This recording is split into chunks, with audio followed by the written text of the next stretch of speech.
Today's view deals with the miscreants that inhabit DEI departments at colleges and universities. You remember diversity, equity, and inclusion. Like a dread disease, they have metastasized into all facets of American life.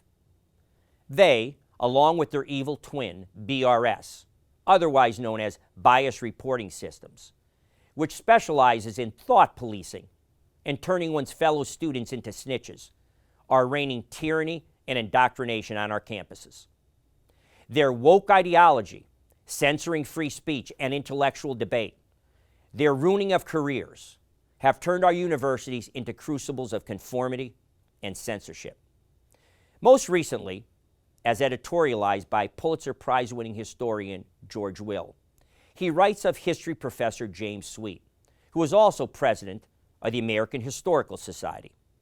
Professor Sweet wrote, and I quote, "Presentism, interpreting the past through the lens of the present, has permeated the teaching and writing history in academia.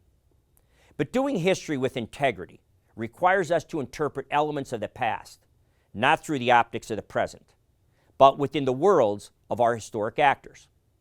However, the allure of political relevance is threatened if we don't read the past through the prism of contemporary social justice issues, race, gender, sexuality, nationalism, capitalism," end quote.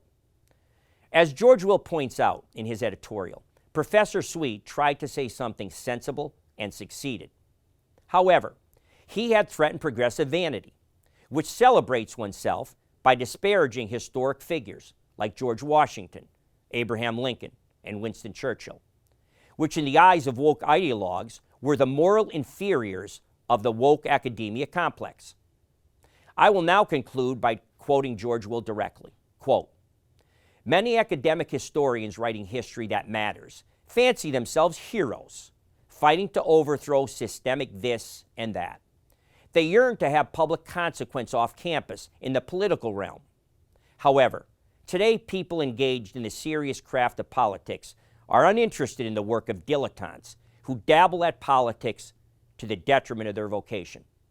These professors might ask themselves, why were less than 1.2% of Bachelor of Arts degrees awarded to history majors in 2019? Perhaps one reason for this is students are not interested in learning history from professors who are less interested in history than in playing politics, and understand politics as the activity of advertising their virtue in the sandbox of today's academia."